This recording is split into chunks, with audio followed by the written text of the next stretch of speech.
Kita akan coba mengulas mengenai apa sih Human Operated Ransomware, bagaimana sistem kerja, kemudian bagaimana sistem deteksi dan pencegahannya, begitu.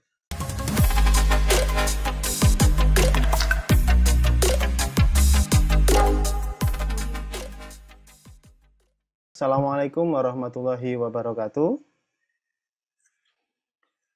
Alhamdulillahirabbil alamin wa bihi nasta'in ala umurid dunya waddin. Assalatu wassalamu ala sayyidina wa maulana Muhammadin wa ala alihi wa sahbihi ajma'in.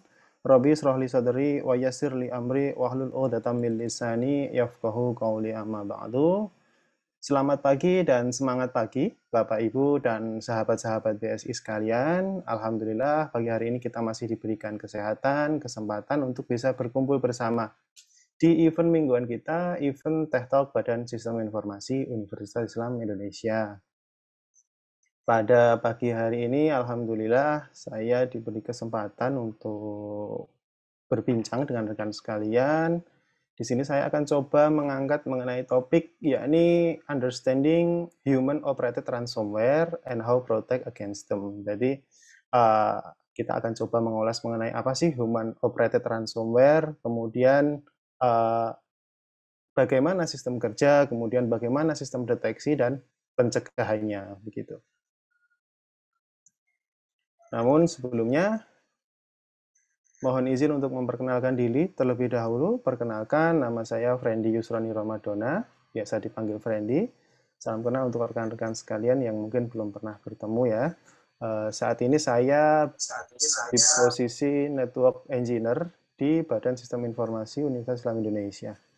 Rekan-rekan bisa melihat profil saya atau berteman di linkedin.com/in/friendy_ramadona. Mungkin seperti itu, sekelumit perkenalan dari saya. Kemudian, perlu kita ketahui bersama di masa pandemi ini, terutama di tahun 2021 ini ya, kita mendengar dan membaca banyak sekali serangan-serangan malware, terutama ransomware, yang ditargetkan ke beberapa industri-industri besar dan negara-negara di seluruh dunia dengan sangat masif sekali. Beberapa contoh ini saya coba bawakan. Pertama, ini ada kasus Kia Motors Amerika ya. Jadi kasus pertama ini dilakukan oleh malware group atau threat actor yang bernama Double Flamer ke perusahaan Kia Motors Amerika. Di sini menimbulkan kerugian sekitar 400 Bitcoin atau sekitar 20 juta dolar US.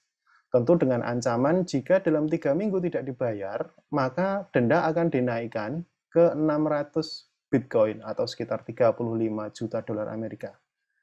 Namun jika si Kia ini tidak membayar, maka dia akan melumpuhkan sistem IT dan sambungan telepon di seluruh cabang Kia Motor di dunia. Itu sangat mengerikan sekali ya, dan tentu bisa kita tebak, Kia ini bayar 20 juta dolar. Selanjutnya di kasus kedua, ini juga masih di 2021 ya, ini dilakukan oleh ransomware gang bernama Re-Evil, sebuah grup ransomware sangat terkenal sekali dan intensitas serangannya sangat sering sekali ke perusahaan Acer, sebuah giant company yang bergerak di bidang teknologi ya. Di sini Acer dipaksa membayar 50 juta dolar Amerika pada Maret 2021. Jika tidak dibayar, maka si Re-Evil mengancam akan menyebarkan file-file paten, data-data karyawan, data finance, dan data-data pentingnya lainnya di internet. Nah, di sini juga sangat merugikan sekali begitu. Selanjutnya ini ada kasus ketiga yang paling unik dan yang paling fatal begitu, dialami oleh Washington DC Police Department.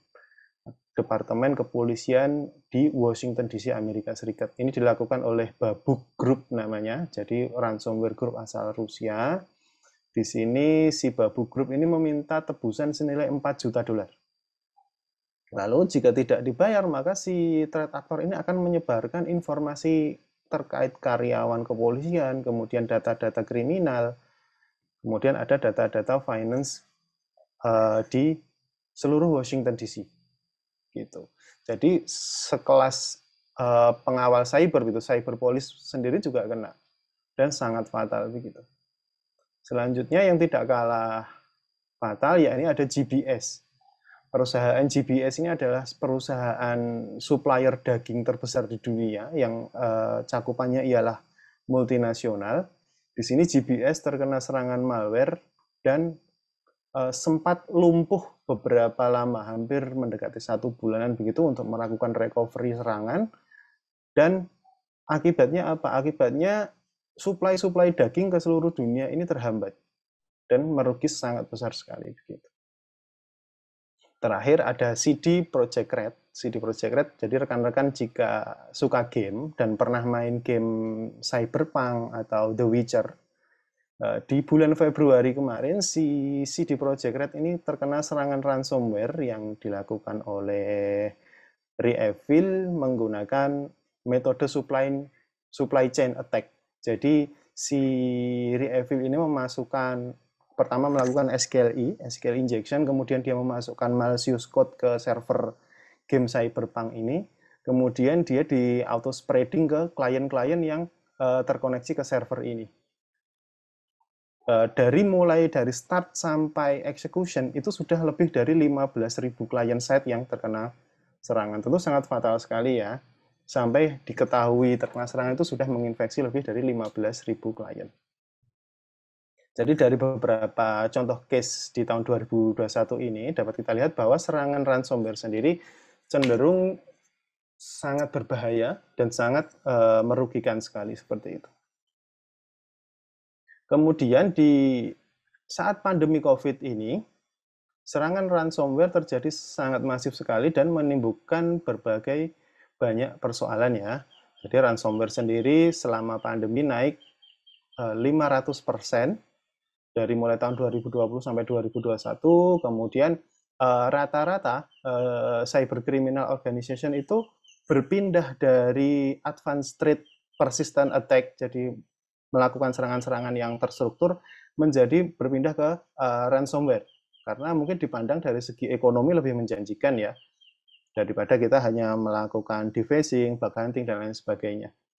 Kemudian tebusan-tebusan yang dibayar kepada ransomware group ini pada tahun 2020 mencapai 1,1 miliar dolar Amerika atau senilai berapa 15, something miliar rupiah.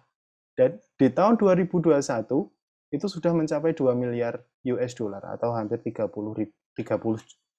miliar rupiah gitu. Dan fakta menariknya lain ialah healthcare dan education, industri kesehatan dan pendidikan adalah target yang naik secara signifikan pada saat pandemi. Karena memang di healthcare ini kan ada vaksin ya, ada riset vaksin, ada kepentingan data-data vaksin dan lain sebagainya. Kemudian di education ini ada paten, ada data-data akun, dan lain sebagainya yang mungkin sangat menarik begitu bagi threat actor. Selanjutnya yang perlu menjadi kewaspadaan kita bersama, yakni si cyber threat actor atau kriminal cyber selalu melakukan inovasi terkait dengan penyebaran ransomware ini. Berikut coba saya tampilkan evolution ransomware model ya. Ini kita bagi menjadi 3. Pertama di tahun 2013 sampai 2016 ini masih menargetkan single device. Jadi serangannya masih single device dan acak. Biasanya si threat actor tersebut membeli akun yang legitimate ya di dark web atau di grup-grup sosial media begitu. Kemudian dari akun-akun email yang legitimate tadi yang telah dibeli, kemudian dia mengirimkan spread email, mengirimkan email yang banyak begitu dan melampirkan attachment berupa doc atau PDF begitu. Padahal sebenarnya attachment-nya itu exe. Jadi ketika diunduh oleh anggota dari organisasi atau dari perusahaan tersebut, langsung komputernya terenkrypt. Seperti itu. Ini yang sekarang masih marak, cuman tidak semarak zaman dulu ya. Kemudian perkembangan selanjutnya di tahun 2017, itu ada WannaCry dan NotPetya. Jadi WannaCry dan NotPetya itu memanfaatkan celah keamanan atau vulner yang bernama Eternal Blue atau MS17010. Serangan pertama kali dilakukan oleh threat actor dari Korea Utara yang bernama Lazarus. Loh, kok bisa dari Korea Utara? Sebenarnya vulner ini, MS17010 itu dia ditemukan oleh NSA. NSA itu Lembaga Keamanan Amerika Serikat. Lalu karena nggak tahu gimana, informasi vulner ini bocor. Informasi vulner ini bocor sehingga dimanfaatkanlah beberapa threat actor untuk melakukan attack ke seluruh dunia. Pada saat itu serangan terbanyak terjadi di industri kritikal seperti perbankan dan rumah sakit. Pada saat itu ketika kita coba review ya berita-berita, itu banyak ATM yang keluar pop-up merah, terus infected by ransom dan lain sebagainya. Itu ini WannaCry dan NotPetya pada saat itu. Metodenya auto spreading. Selanjutnya di tahun 2018 sampai sekarang menggunakan metode human operated ransomware atau big game hunting attack. Ya, ini serangan ransomware yang dijalankan langsung oleh operator atau penyerang atau threat actor secara hands-on keyboard yang menargetkan server-server kritis sehingga menyebabkan layanan terganggu atau bahkan lumpuh. Serangan ini biasanya tidak hanya melumpuhkan dan mengenkrip data, namun juga pencurian dan pemerasan atau double extortion ya, pemerasan ganda. Sebuah organisasi yang belum punya atau belum mature terkait insiden respon plan yang baik biasanya akan sangat sulit sekali menangani serangan ransom ini karena terbukti dari rilis pers tadi bahkan perusahaan-perusahaan giant company pun dia tumbang begitu. Lalu yang menarik dari serangan-serangan human operated ransomware ini, dia bekerja pada saat hari libur, pada saat weekend, atau pada saat tanggal merah, atau pada saat event-event tertentu hari besar, yang dimungkinkan pada saat itu Staff Incident Response atau SOC itu sedang libur. Jadi tidak ada mitigasi tentunya. Tentu ini juga bisa menjadi awareness kita bersama begitu. Jadi pada saat libur pun ada kerentanan-kerentanan yang mengancam. Selanjutnya akan coba saya fokuskan ke jenis ketiga ini. Pertama ialah kita akan concern ke human operated ransomware dulu. Apa sih human operated ransomware? Human operated ransomware adalah sebuah serangan yang saat ini menjadi top priority atau concern teratas dari jenis-jenis serangan cyber yang dihadapi oleh organisasi-organisasi. Jadi terus penyerang dari human operated ransomware biasanya menggunakan teknik-teknik yang sama seperti yang digunakan oleh hacker-hacker biasa atau di APT atau Advanced Persistent Threat Group gitu. Kenapa kok sama? Karena si human operated ransomware ini dia bertujuan untuk mengelabui ketika ada audit terkait serangan cyber yang dilakukan oleh semacam digital forensik atau gimana supaya terlihat seolah-olah ini bukan serangan human operated ransomware. Sebagai contoh misalkan kita kenal namanya Mustang Panda ya, sebuah APT group yang dimiliki oleh China. Biasanya dia menyerang sebuah server atau menyerang sebuah organisasi menggunakan Metasploit. Maka biasanya human operated ransomware akan juga menggunakan Metasploit untuk melakukan serangan supaya si insiden respon itu terkelabui. Oh, ini ternyata bukan human operated loh, ini cuman APT atau newbie atau gimana begitu. Jadi tidak diwaspadai biasanya. Setelah dia masuk, si human operated ransomware itu dia akan menargetkan atau mengidentifikasi data-data yang berharga, penting, yang berpotensi untuk melakukan pemerasan ganda, dicuri dan di-encrypt, kemudian diperas begitu. Dan si threat actor ini mempunyai knowledge yang sangat tinggi terkait sistem administration dan mengetahui beberapa celah-celah konfigurasi yang miss di keamanan jaringan biasanya. Jadi karena dia harus masuk, dia harus infiltration, dia harus lateral movement begitu, maka dia akan mempunyai knowledge yang major terkait sistem administration dan network security. Kemudian beberapa grup ransomware yang saat ini masih eksis dan masih sangat agresif begitu, ada Maze, ada Conti, ada Evil, ada DarkSide, dan ada Lockbit. Ini juga menyerang di Indonesia juga. Oke, kemudian ada pun dampak yang dirasakan dari serangan human operated ransomware ke sebuah organisasi, yakni pertama, kehilangan akses ke sebagian atau keseluruhan data secara permanen, karena data-data tersebut biasanya di-encrypt Dan bukan hanya data saja, biasanya program, source code, database, bahkan fungsi-fungsi di OS-nya seperti SBIN dan lain sebagainya itu di-encrypt juga. Jadi otomatis akan lumpuh begitu. Kemudian karena lumpuhnya sistem di sini akan mengganggu sebuah proses bisnis dari sebuah organisasi.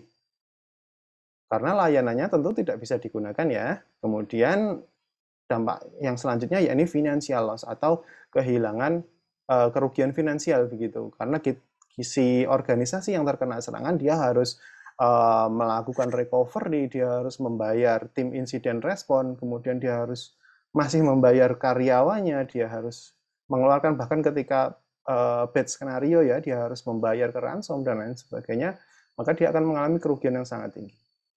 Dan yang paling penting, yakni pencurian intellectual property atau hak kekayaan intelektual.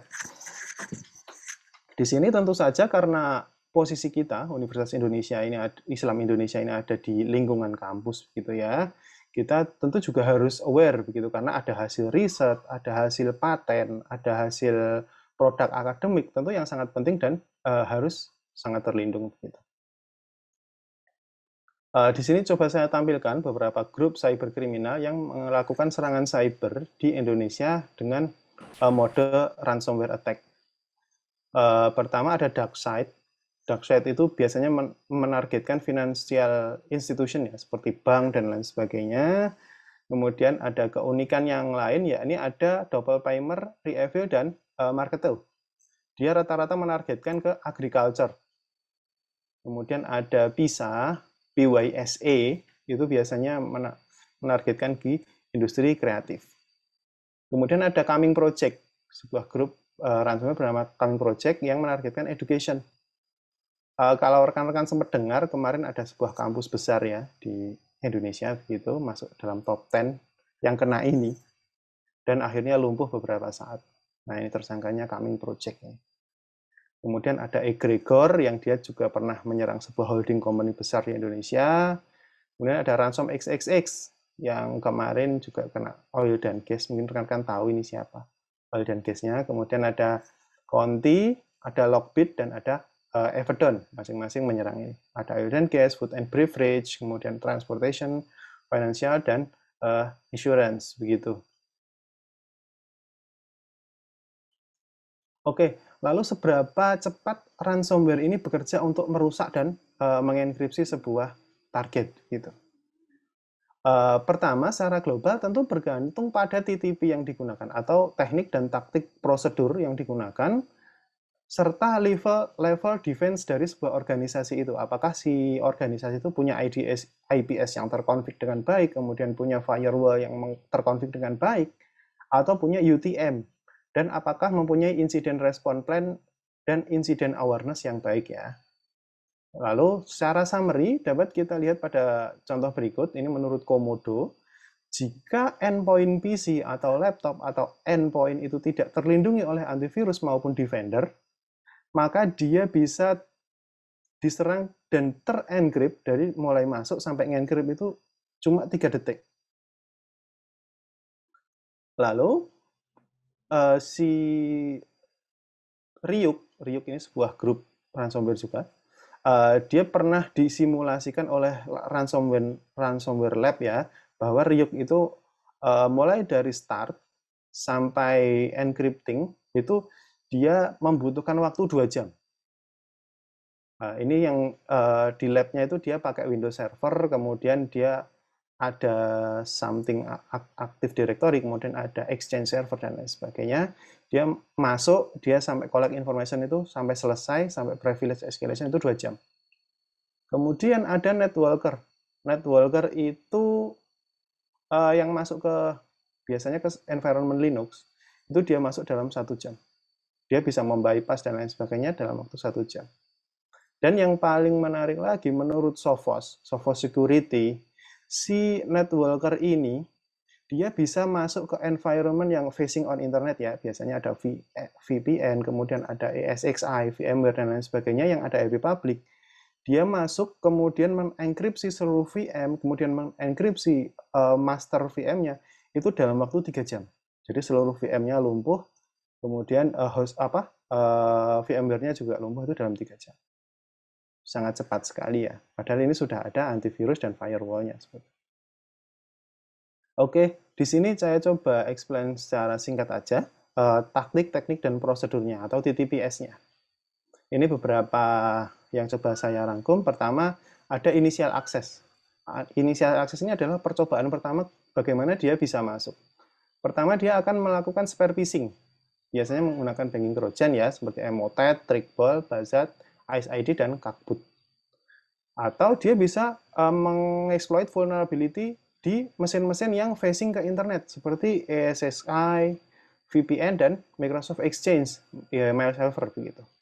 Atau dia bisa melakukan scanning ke beberapa IP public atau ke beberapa AS number yang di situ ada member IP publiknya. Ketika ada port RDP 3389 itu terbuka, maka dia akan melakukan RDP brute force. Kemudian terakhir dia bisa menggunakan valid akun yang dia bisa beli di dark web atau beli di grup-grup begitu. Kemudian dia otomatis karena dia valid akun maka dia akan compromise dengan authentication. Kemudian ada CNC atau command and control. Setelah dia masuk dia akan melakukan command and control menggunakan Cobalt Strike, PowerShell di Windows atau Enterprise, Empire, Quaseret, dan Metasploit. Ini adalah framework untuk melakukan C2. Kemudian setelah selesai dia akan menginstal remote access software. Ya ini ada Anidesk, TeamViewer, dan lain sebagainya. Jadi rekan-rekan yang di servernya ada Anidesk, ada TeamViewer, tentu perlu hati-hati ya. Ditakutkan bukan kita yang mengoperasikan begitu. Kemudian ada execution. Execution itu biasanya kalau di Windows dia memanfaatkan teknik bernama Leaving of the Land atau LOTL. LOTL itu adalah si penyerang dia akan melakukan semacam take over tapi menggunakan service-service yang legitimate seperti PowerShell, sysadmin, Rec SVR 32, Run DLL. Jadi si server dia akan menganggap service-service itu adalah service yang normal. Jadi dia bisa melewati whitelist application, dia bisa melewati antivirus, dia bisa melewati, bahkan dia bisa melewati monitoringnya SOC. Karena service ini ya memang biasanya jalan ini. Taunya dia misalkan dia menjalankan pilot, kita tidak tahu. Selanjutnya dia akan privilege escalation, yakni dia akan mencuri domain admin ya. Biasanya ada semacam server yang dia punya child server begitu ya, ada branch-branch-nya, semacam balancing dan lain sebagainya. Dia bisa men-take over admin yang paling atas, kemudian dia bisa spreading ke server-server yang terkoneksi ya, menggunakan zero logon, Kerberos hosting, dan PTH. Kemudian setelah dia mendapatkan admin, dia akan melakukan explore, share folder, kemudian administrative share, dan lain sebagainya. Kemudian dia akan melakukan scanning network ke beberapa PC atau VM untuk di-encrypt. Kemudian tool yang digunakannya ini ada RPT Scan, PowerView, Bloodhound, Adfind, Advanced IP Scanner, dan Nmap. Lalu setelah selesai melakukan discovery, dia akan berpindah ke target yang lain dengan melakukan lateral movement. Dia akan melakukan scanning di sini tadi, kemudian dia akan mengecek, oh server ini server apa? Ada server data center, ada file sharing, ada ERP, ada mail server, database, dan lain sebagainya, ada SQL application. Dia akan menggunakan exploit ini, MS17010 tadi, Eternal Blue, kemudian dia akan melakukan remote dari main server menggunakan RDP atau PSX, kemudian WMI. Lalu setelah masing-masing server ini di take over, dia akan melakukan dumping data. Dia akan melakukan dumping credential, dumping akun, dan lain sebagainya. SSO account, browser yang kita biasa nge-save login di browser, kemudian RDP, VNC. Biasanya tool yang digunakan ialah Mimikatz, Lazak, dan Procdump. Selanjutnya setelah selesai, dia akan melakukan defense evasion atau mempertahankan. Biasanya dia akan mendisable security fitur seperti antivirus, firewall, IDS IPS, dan lain sebagainya yang ada di server. Kemudian untuk melakukan pengelabuan pada insiden respon, dia akan melakukan clear event log. Begitu. Selanjutnya dia akan melakukan impact, yakni menghapus sistem restore supaya nantinya si admin itu tidak bisa melakukan restore. Kemudian dia akan mengenkrip data-data, mengenkrip VM, mengenkrip kode, mengenkrip service dan sebagainya, dan dia akan melakukan delete volume shadow copy. Jadi misalkan kita melakukan backup ke NAS, kemudian kita melakukan ke external storage, dan di situ ada shadow copy, itu shadow copy-nya juga akan di-delete. Supaya nanti ketika dimintai tebusan, dia sudah nggak punya backup. Terakhir, dia melakukan exfiltration ya. Jadi, melakukan upload file-file yang telah dicuri tadi ke luar. Pertama, dia bisa mengupload ke cloud, ke Mega, ke OneDrive, ke S3 Amazon, via FTP, SSH, dan WebDAV. Tool yang digunakan yakni Airclone, Megazine, WinSCP, PowerShell Script. Biasanya seperti itu. Terus ini beberapa catatan industri yang di tahun 2021 yang terkena serangan ya. Berikut saya coba sajikan statistiknya. Pertama ialah ada government, kedua education, ketiga healthcare, keempat adalah pelayanan, service, kelima teknologi, keenam adalah pabrik, manufacture, selanjutnya retail dan finance. Di sini finance paling kecil karena memang biasanya security-nya major, sudah bagus gitu. Di sini juga saya tampilkan anomali selama tahun 2020 ya. Di sini juga bisa kita lihat ada 3 juta serangan Cobalt Strike yang sudah masuk ke Indonesia di tahun 2020. Mungkin saat ini lebih. Begitu. Menurut info dari Talos Group, sebuah perusahaan security begitu ya, hampir 66% serangan ransomware di tahun-tahun ini, di tahun 2020 dan 2021 menggunakan Cobalt Strike. Dan juga dikutip dari Guidepoint, di sini rata-rata serangan yang dilakukan Ryuk, grup ransomware yang menargetkan Windows, itu menggunakan proxy shell, ARET, dan Cobalt Strike juga. Jadi Cobalt Strike framework ini istilahnya sangat sakti ya, dan masih menjadi dominasi serangan ransomware di Indonesia. Nah, di sini saya coba tampilkan flow dari Cobalt Strike attack. Pertama ini dari sini si attacker dia akan melakukan initial access berupa mengirimkan infection email atau dia akan menyebarkan semacam exploit begitu ke dalam interface yang facing ke internet. Kemudian ketika dia sudah masuk ke dalam environment organisasi, dia akan melakukan lateral movement ke mesin-mesin utama, ke main server. Kemudian di sini dia akan menginfeksi ke masing-masing child server atau ke hostnya. Seperti itu. Setelah lateral movement, dia akan melakukan domain controller juga yang mengontrol ini.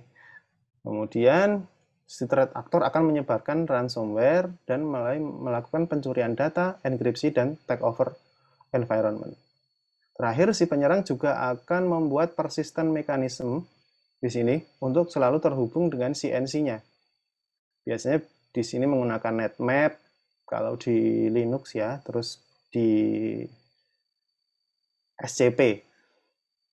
Di SCP supaya persisten, terus di Nmap itu supaya ketika di restart, misalkan si admin sadar, oh di restart aja, dia tetap persisten, tetap terhubung lagi dengan CNC-nya. Oke, lalu apa yang harus kita lakukan terkait ancaman ini? Ada pernyataan atau pepatah dari Sun Tzu, seorang ahli perang China begitu, bahwa to know your enemy, you must become your enemy. Tentu pertama kita harus melakukan prevention plan terlebih dahulu, pencegahan dulu. Di sini beberapa pencegahan yang mungkin bisa kita lakukan baik di PC endpoint, di Windows maupun di laptop maupun di server.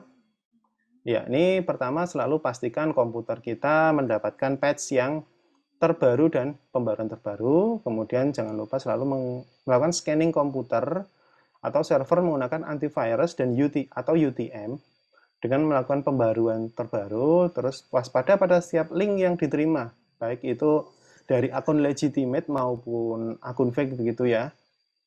Selanjutnya selalu mengaktifkan firewall pada komputer atau server. Biasanya ini ada Windows Defender, kemudian kalau ada server kita bisa pasang something semacam IDS, IPS, atau kalau kita di UI kita ada Palo di atasnya dan lain sebagainya. Kemudian lakukan backup file dan data penting secara berkala, baik offline maupun online ya. Jadi ketika nanti ada insiden, amit-amit, kita bisa melakukan pemulihan dengan cepat. Selanjutnya konfigurasi perimeter di AD atau LDAP server untuk mencegah TTPS. Jadi kita set parameter-parameter di AD atau LDAP untuk mencegah Kerberos roasting, zero logon, dan lain sebagainya. Selanjutnya jangan lupa menggunakan MFA pada setiap akun yang masuk gitu. Baik itu 2FA dan lain sebagainya. Kemudian mengatur privilege user group pada komputer atau server dengan hak akses masing-masing. Jadi melakukan privilege access plan. Kalau di Linux biasanya kita mendisable user root, kemudian kita menata privilege masing-masing user. Di Windows juga seperti itu. Jadi nggak semua administration semua. Seperti itu. Selanjutnya, bagaimanakah sebuah organisasi ketika terkena ransomware? Bagaimana mitigasinya, pencegahan, penanganan insidennya seperti apa? Pertama, ada tahap persiapan, kemudian ada identifikasi dan analisis, ketiga penahanan, keempat penghapusan, lima pemulihan, dan keenam tindak lanjut. Di sini saya coba bahas sekelumit satu persatu ya. Pertama ialah tahap persiapan, di mana ini adalah tahap kebijakan, prosedur, dan teknologi harus disiapkan secara matang ya. Biasanya kita membentuk tim dulu, tim legal, kemudian kita berkoordinasi dengan tim terkait, tim network, tim sistem, tim security, kemudian kita lakukan bersama-sama penyiapan tool untuk investigasi. Terus di identifikasi dan analisis, ya ini kita melakukan identifikasi dan analisis terhadap sistem terdampak guna mendapatkan akar permasalahan dari insiden yang terjadi. Biasanya kita lakukan investigasi mengenai jenis malware apa, ransom apa yang menyerang, kemudian apakah antivirusnya nyala atau enggak, kemudian environment terdampaknya itu seperti apa, supaya kita bisa tahu persisten mekanismenya seperti apa, atau artefak-artefak serangannya seperti apa, registry apa yang diubah, kemudian dan lain sebagainya. Kemudian kita melakukan identifikasi pada jaringan komunikasi yang terdampak tadi. Apakah si ransom itu melakukan lateral movement atau melakukan penyebaran dan melakukan inventarisasi indikasi kebocoran dari perimeter keamanan seperti firewall, IDS, IPS, dan lain sebagainya. Sampai sini kemudian kita lakukan penahanan. Penahanan ini bertujuan untuk menghentikan atau mencegah penyebaran advanced persistent threat ya, meliputi melakukan isolasi network, kemudian menutup akses ke jaringan, mengubah konfigurasi routing table pada router untuk memisahkan sistem yang terdampak dan tidak terdampak. Kemudian kita lakukan backup pada sistem yang terdampak dan apakah ada gejala kemiripan yang lain untuk menyegah penyebaran serangan. Jika ada kemiripan, maka sistem tersebut juga akan dilakukan penahanan begitu. Selanjutnya di tahap penghapusan, ya ini merupakan tahapan di mana kita melakukan beberapa teknik berbeda ya yang digunakan untuk melakukan analisa terhadap malicious activity dan menghapusnya dari sistem yang telah terinfeksi.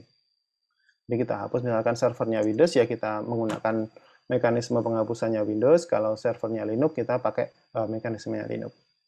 Selanjutnya ialah tahapan pemulihan. Tahapan pemulihan ini merupakan mengembalikan sistem yang terdampak pada kondisi normal seperti semula, seperti melakukan decrypt file. Jika kita upload ke semacam decrypt, itu kan ada muncul ya, oh misalkan ransom ini menggunakan enkripsi ini, maka kita tinggal download decrypt-nya, kita decrypt, kemudian melakukan validasi sistem untuk memastikan jika ada aplikasi atau tidak yang rusak atau terinfeksi, kemudian kita lakukan monitoring untuk memastikan apakah malicious activity itu masih atau enggak.